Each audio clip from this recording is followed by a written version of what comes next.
Shabbat Shalom to everybody. Shabbat Shalom. And welcome again to First Yahudin Messianic Temple here in Lake Placid, Florida. I am his servant, Maria Simpson. And it is and I really mean beautiful day here in Lake Placid today. It is beautiful, warm, and the sun is out. And let me send the sun from here to where you're at, wherever you are in any part of the country. I am going to go right into the message today, and really the message is titled, Life is a Garden. Now, why is it that the life is a garden? Well, life is a garden because when you're going to plant a garden, it really represents our body. You know, you plant tomatoes and you plant flowers and you plant all different kinds of plants. And then in a little bit, I'll tell you why certain parts of fruit and vegetable represents our physical body, our anatomy. So, but before I start, I just wanted to tell you this. When we were praising and worshiping here, the Most High gave me this to tell you. May Yahweh bless you and keep you. May the Most High shine His face upon you and be gracious unto you. May Yahweh lift His countenance upon you and give you His shalom.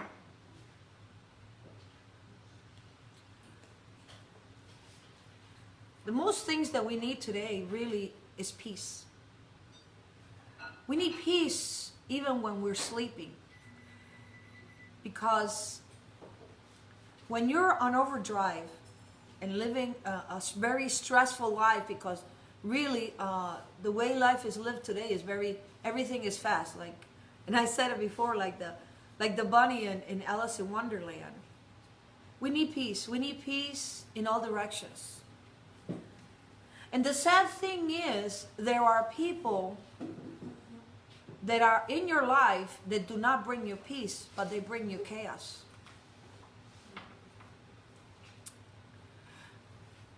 It could be your friends, it could be sometimes even a relationship, you know, like a husband and wife or girlfriend, boyfriend.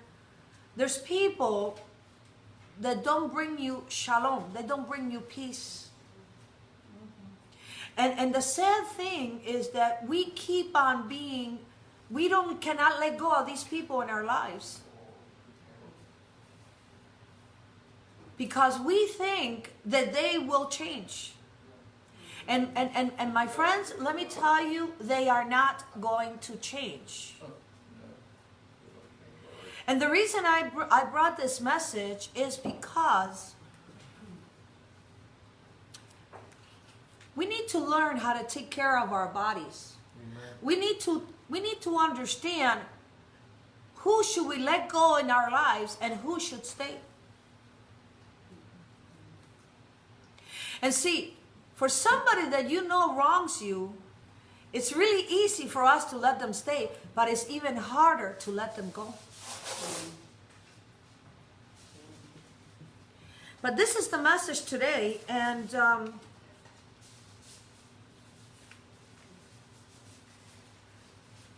life is like a garden because it constantly needs attention.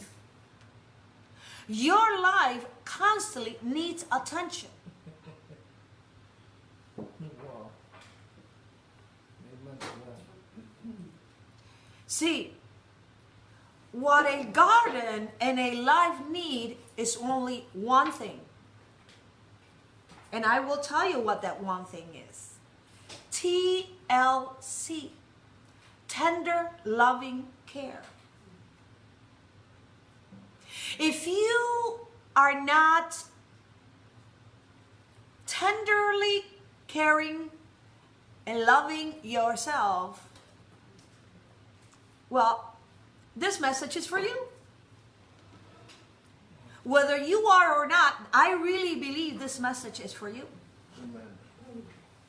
So see, a lot of people say, oh, I don't want to do this because I don't want to do this and that because it's hard. Life is not easy. Life is not supposed to be easy. Nothing in life is easy. It takes a lot of hard work. And the problem is that many people don't want to work in their life because they don't want to they do want to make it better, but they want somebody else to make it for them. And that's not going to happen.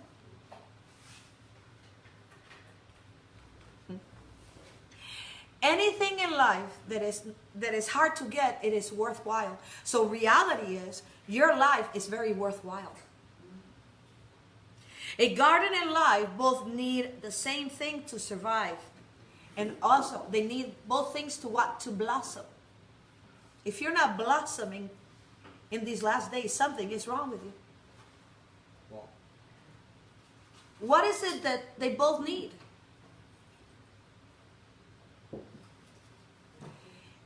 A garden and a life they both need water, sunlight, effort, and lots and lots and lots of love in order to truly thrive, to grow, because everything grows with love.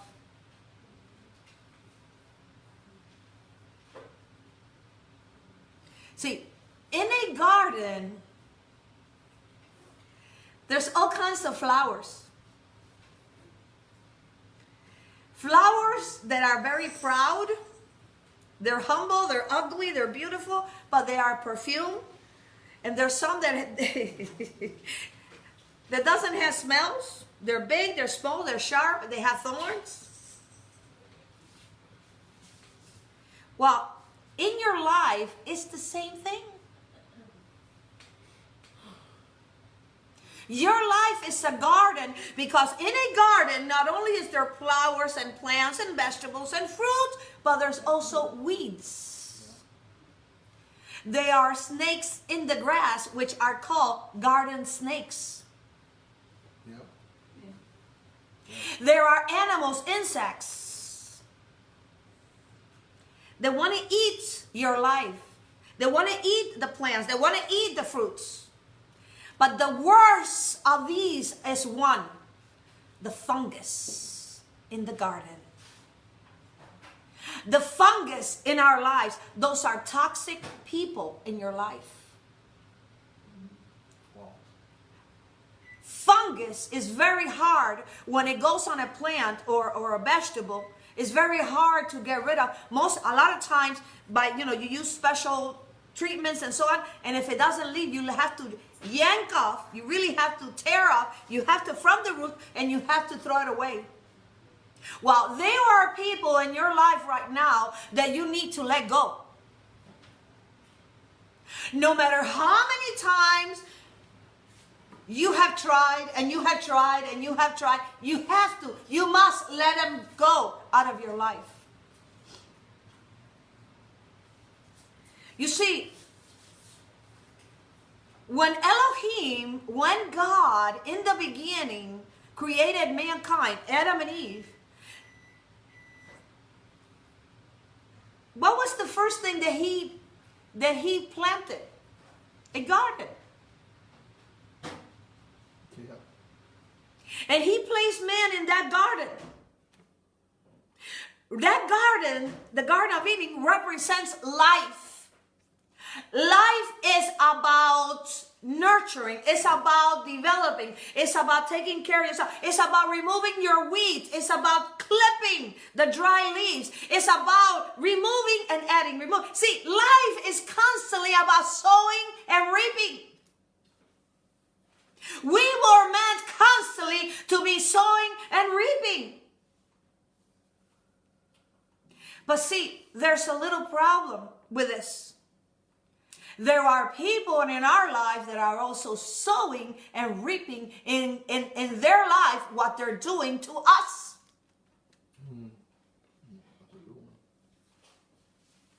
Sometimes it's good things, but a lot of times it's bad things. I call them vampires.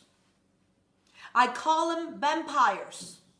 They want to suck the living life out of you. Your energy. They want to suck your life. They don't care about you. They pretend to be somebody they are not. Because these people are in your life, and these people are people that are control freaks. It can be your husband, your wife. Sometimes it can be your children. It can be friends. But the worst of them is your own family. Not everything they shine is gold. Oh, that's sad. That's messed up. And how can you let go of people that you were raised with? Look at your life right now. You are the product of what somebody else thought and told you that you should be.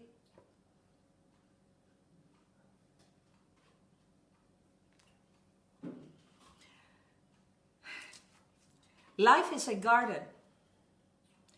And we really have to know what weeds should be leave and what really plants should stay.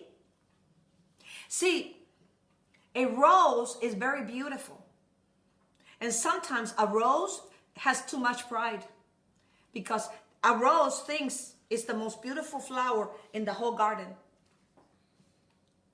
And it's beautiful, but there are other flowers that are even more precious than a rose.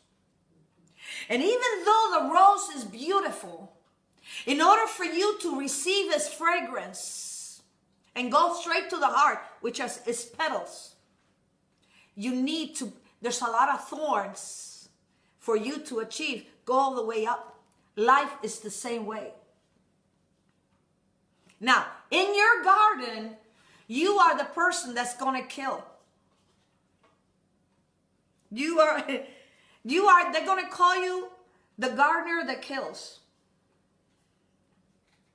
But you're a very special gardener, because in your garden, you will know when to clip, when to pull away, when to water, when to fertilize your garden.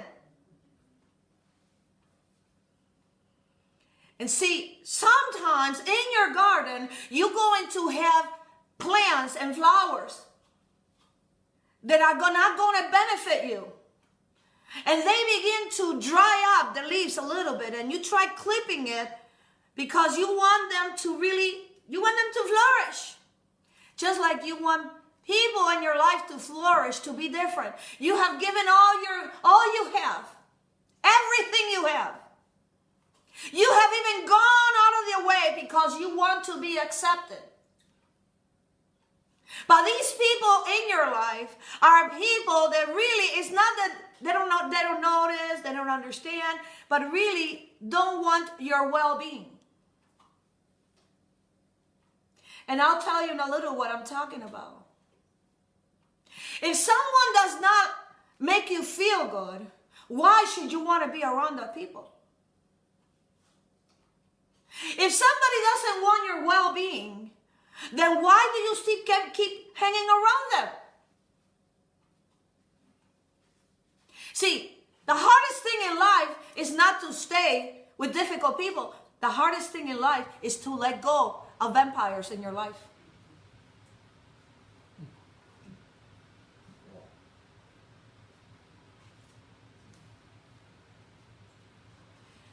Life is a garden, and Yahweh Elohim is the only one.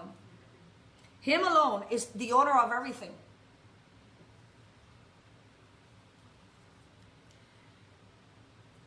Listen very carefully. A garden does not grow down, only the roots, but up.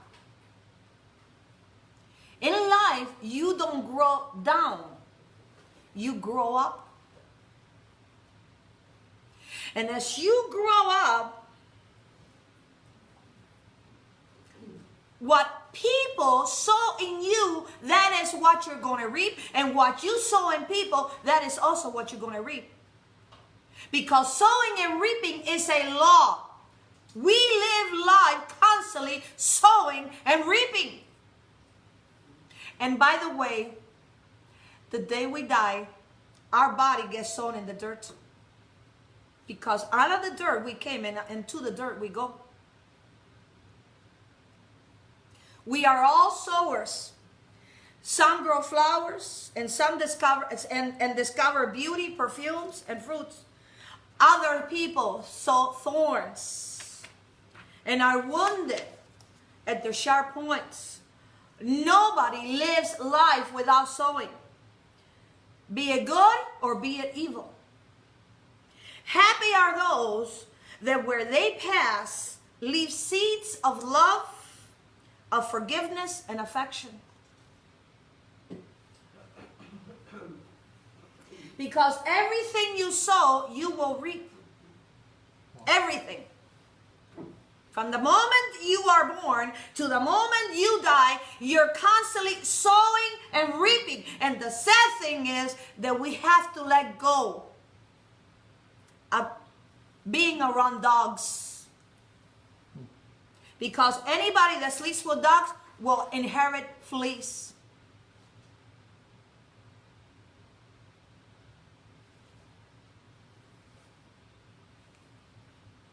Everything you do to others, you're doing it to yourself. Do not kid yourself. Yahweh cannot be mocked. Whatsoever a man, whatsoever a man, woman, child, anybody, whatever a man sows, that also he will reap.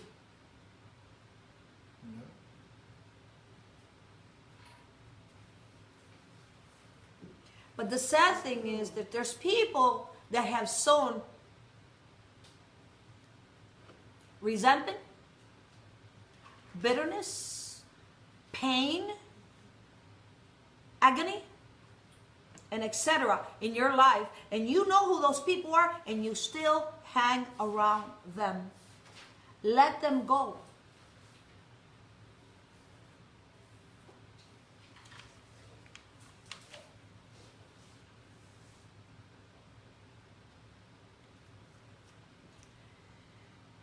All through our lives, we meet anger, envy, jealousy, and trouble.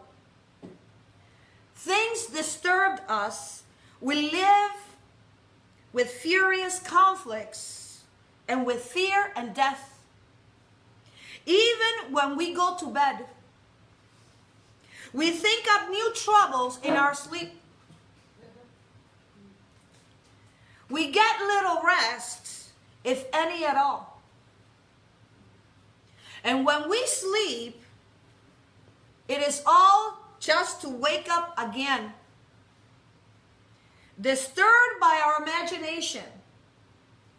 If we dream that we are running from an enemy, just as we are about to be caught, we wake up and are relieved to find there's nothing to be afraid of.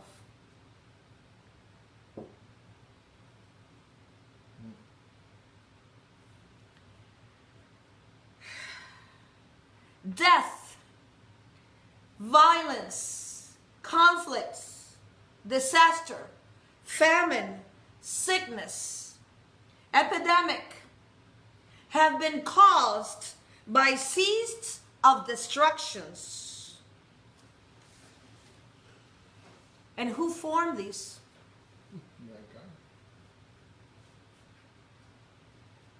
How did we ever manage to cover the earth with deception?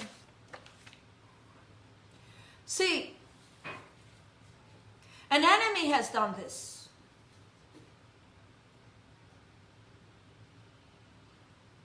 You can call him Satan.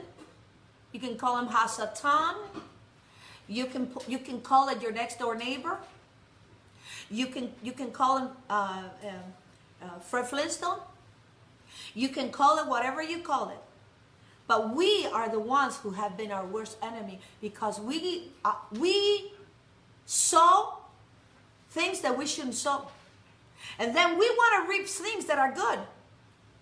But also we have allowed people to sow in our lives all these that I said, and we cannot let go of those people. Guess what? You're constantly in turmoil, in chaos, in bitterness, because you become who you hang around with.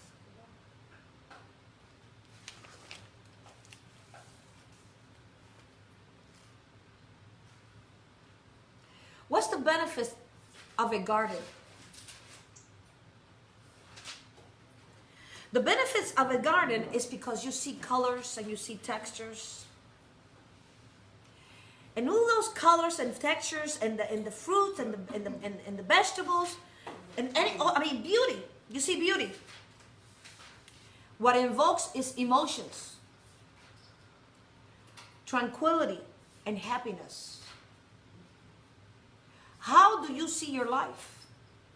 Do you see your life with different colors? Because if you were to open your anatomy, your body, if you were to open your body, you're going to see a lot of colors. You're going to see blue, and you're going to see red, and you're going to see gray, and you're going to see the color of bone. Just the same colors as a garden.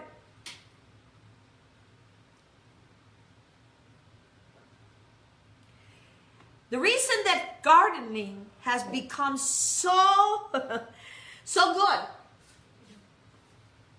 it's not just a pastime, it has become a therapy. Because when we go to the garden, when we go to nature, we can relate to nature.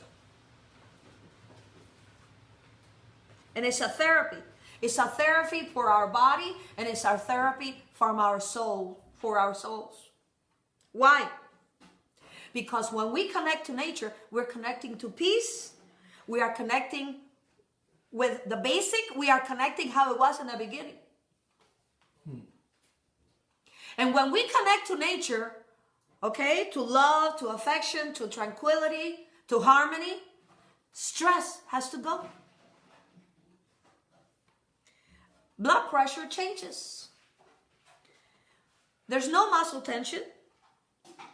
The brain feels more relaxed. It reduces stress. It lowers cholesterol. And it decreases depression. The same way that we can connect to a garden so our life can be better, we need to connect to our life, which is Yahweh, Him, Elohim, and get rid of things in our life that are not good for us. Let it go.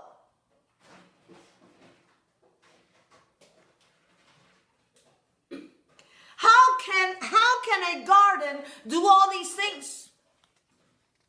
Because life is a garden. Let me explain it to you. Very simple. Carrots represents eyes. Avocados, the uterus.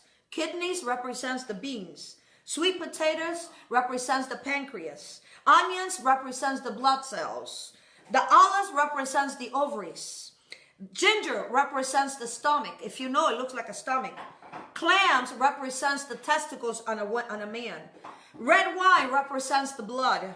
Almonds represents the eyes. Bananas represents the smile. Grapes represents the lungs. Broccoli represents cancer cells. Oysters represents a vagina. Celery represents the long bones in the legs and in the arms. The mushroom represents an ear. The walnuts, the shape of a walnut represents the brain. Alfalfa sprouts represents veins and blood vessels.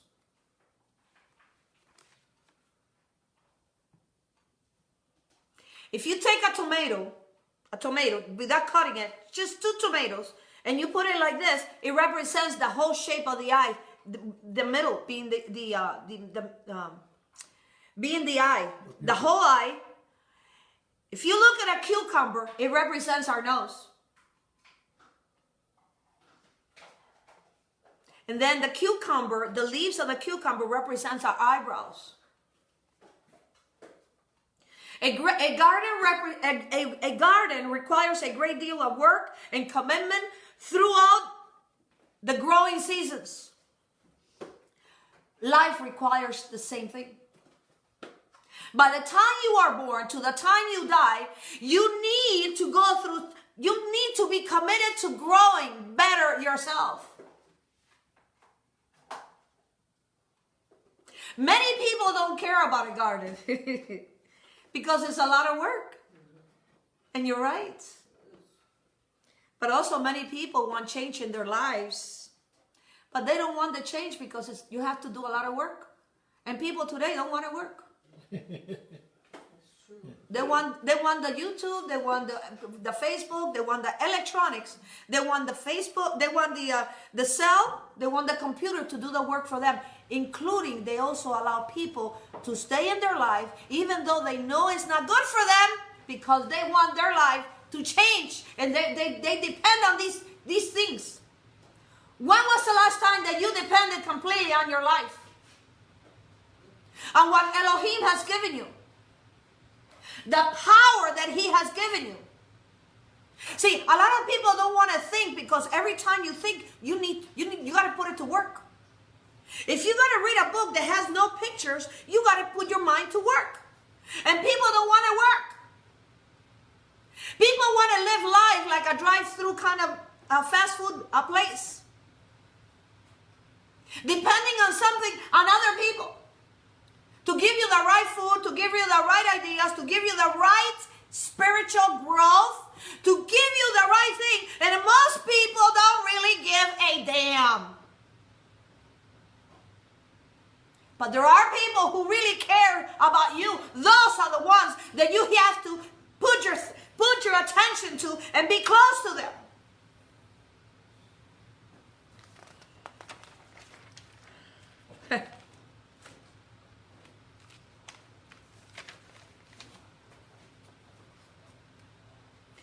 The very first thing that you have to do when you are about to plant a garden, the first and most very precious thing is you have to prepare the dirt.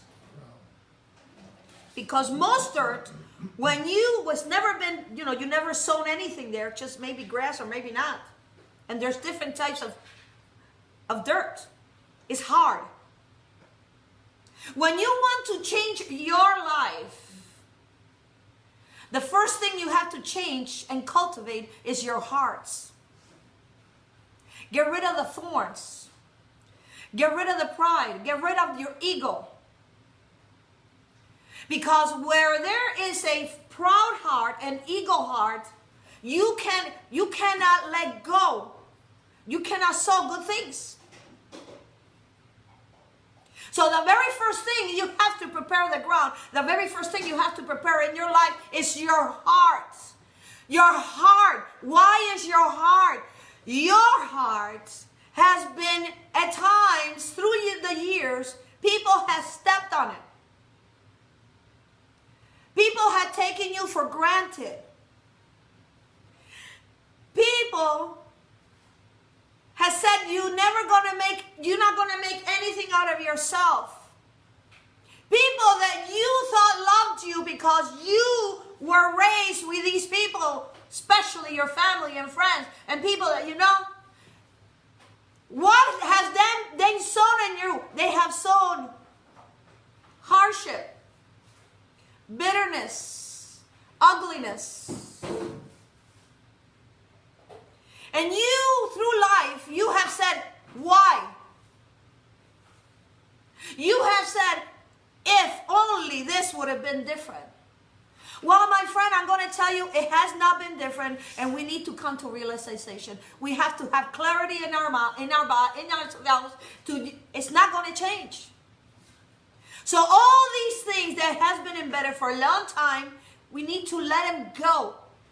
This is why when we connect to nature, when we connect through a garden, Whatever the garden is. You can be plants, it can be fruits, it can be flowers. When we connect, when we go back to nature, what happens? We begin to feel peace. We feel so relaxed. We feel so good. Because now your heart is connecting to that and it makes you feel great. Have you ever been around somebody that you have to measure yourself what you're going to ask or say?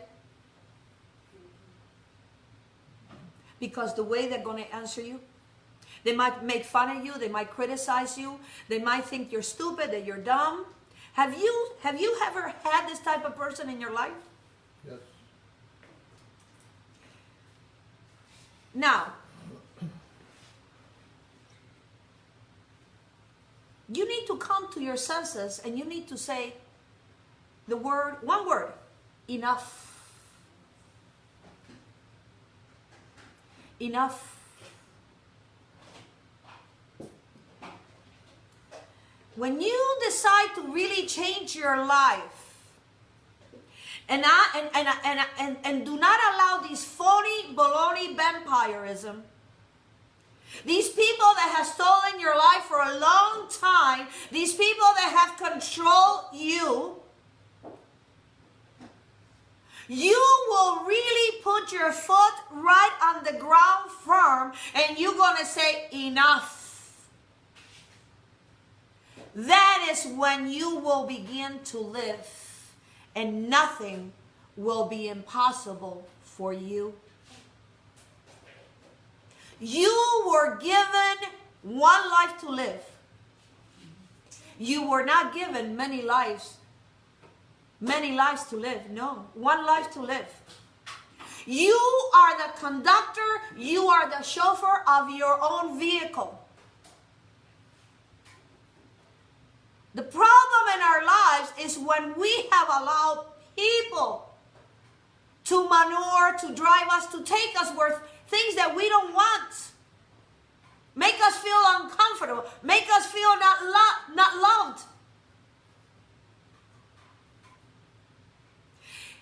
It will come just like a gardener, that the gardener, when it sees the garden, that there's weeds and there's fungus. It's time to get real. I need to get rid of all these fungus, of all these weeds. I need to get rid of the snakes in the grass because they are damaging my garden.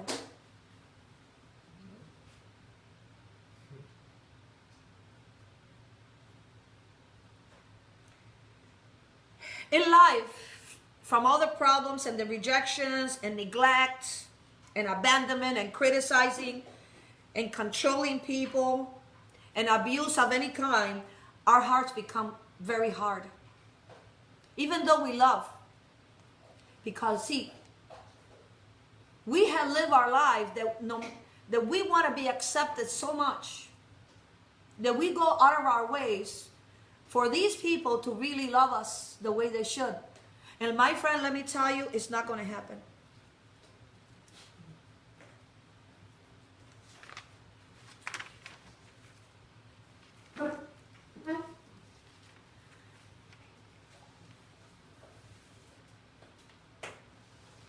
We should be growing constantly, succeeding in life to better ourselves. Knowledge has never been so huge like it is in these last days. Whether it's spiritual knowledge, or whether it's losing weight, how to plant a garden, how to do it's amazing. But we need to recognize when we need to let go of someone or something that is not beneficial in our lives. Who am I talking to today? Everyone.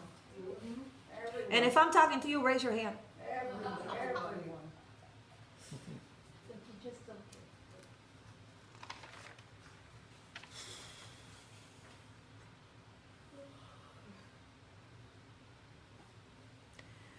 Everything you do for others, you do it for yourself. Whether it be good or whether it be life. Life is a constantly is constantly changing, but also life is a struggle. Struggle in our minds. Struggle when we sleep. But the worst struggle is when it's time to let go of people who have controlled our lives, manipulated our lives, and these people are the ones that we love, and it's so hard to do that. That is the hardest struggle that we have in life. Because these people are not only our friends that we grew up with, co-workers, but the worst of them is people in your own family that you cannot let go. Well, I have realized over time that the greatest cause of human suffering has to do with depending on others to be happy.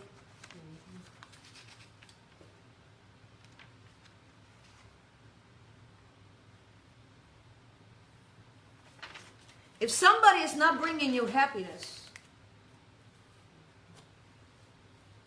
why should you want that person next to you? Someone said once, the only cause of human suffering, apart from physical exhaustion, is to attach oneself to things and people. Let go of attachment and find peace. Life is freedom. Attachment, attached to nothing, attachment to something or someone who don't care for you, well-being, for your well-being. Let me say that again. Attachment to something or someone who don't care for your well-being, for your well-being in your life is just like cancer. Nobody wants cancer because it will destroy you. It will kill you. So will these people. Because when you can never be yourself. Nobody owns anything or anybody.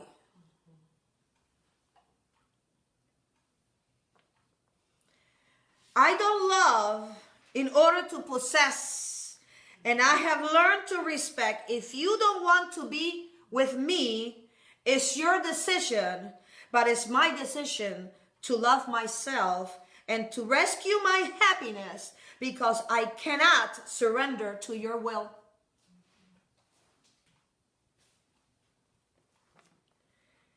Neither you nor I own anything in life. Letting go of things or people is the best way to start all over again.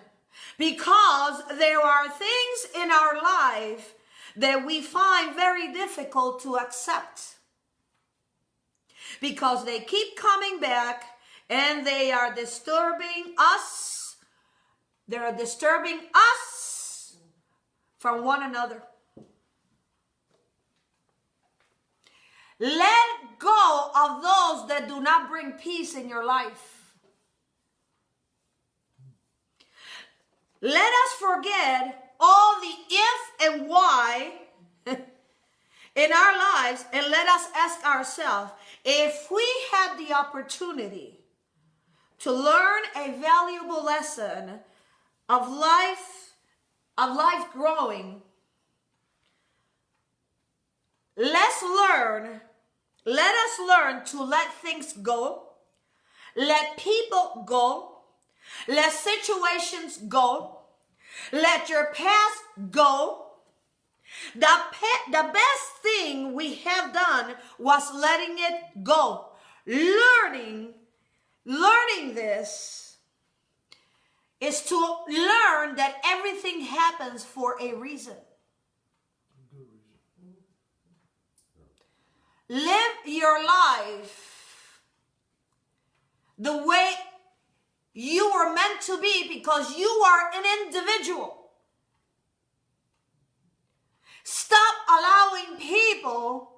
that are closest to you control you and do with your life whatever they please, making you to be their puppet boy and their puppet girl. Narcissist. Oh.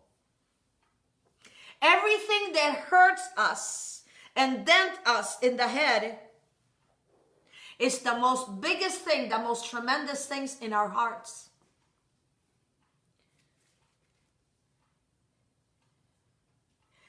Stop attributing yourself to others and stop looking for the past. Let the past go. The past, because most things in the past, we think of bad things. We don't think of good things. These bad things are called nightmares. Nightmares on Elm Street. Let them go. If only my body was different. If only my mom treated me different. If only I would have gone to college. If only, let go of the if and the why. And live your life. Start living your life now.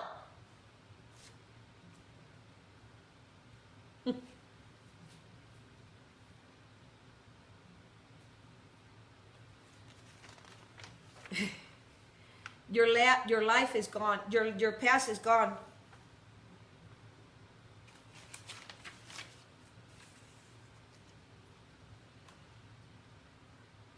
You, I, and none of us were born to be a slave to other people.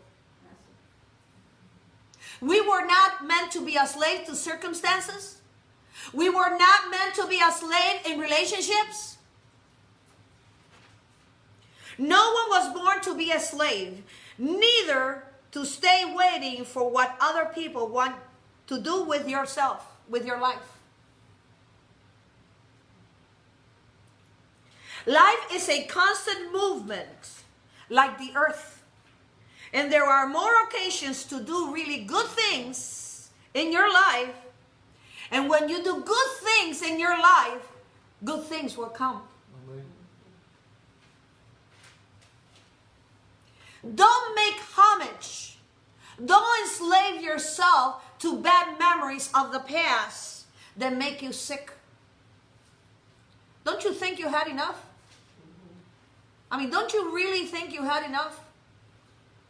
Let go of bad memories, but also let go of customs, habits, bad habits, and clinging that makes us slaves, not from other people, but from our own feelings, makes us slave to our feelings, our own resentments, and yesterdays that only cause us harm and pain. Let it go.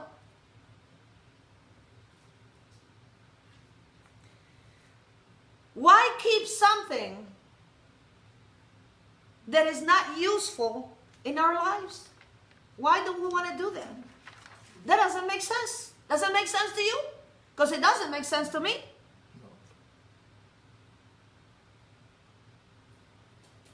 Why do we have to keep on trying to love somebody and trying to love somebody when that person or those people really don't care about us? What sense is that? That we try to continue to loving someone who has not even learned to love himself or herself. He is totally incapable of loving others. It is time for you to pass the page of your life. It is time for you to start your new chapter. It is time for you to write your own book. It is time for you to write your own life.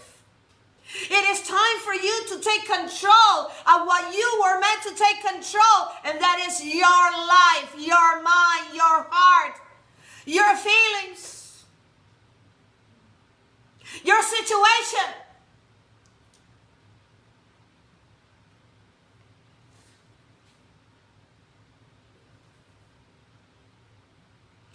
I dare you Listen very careful because I'm about to finish with you. I dare you to let go of the past and put your heart, your life in the hands of the Creator. I dare you. Stop going against the currents of life, of the if and the why, and go forward. Share the new chapter, the new page, your new life with others. Shabbat Shalom. We love you. Have great, great peace.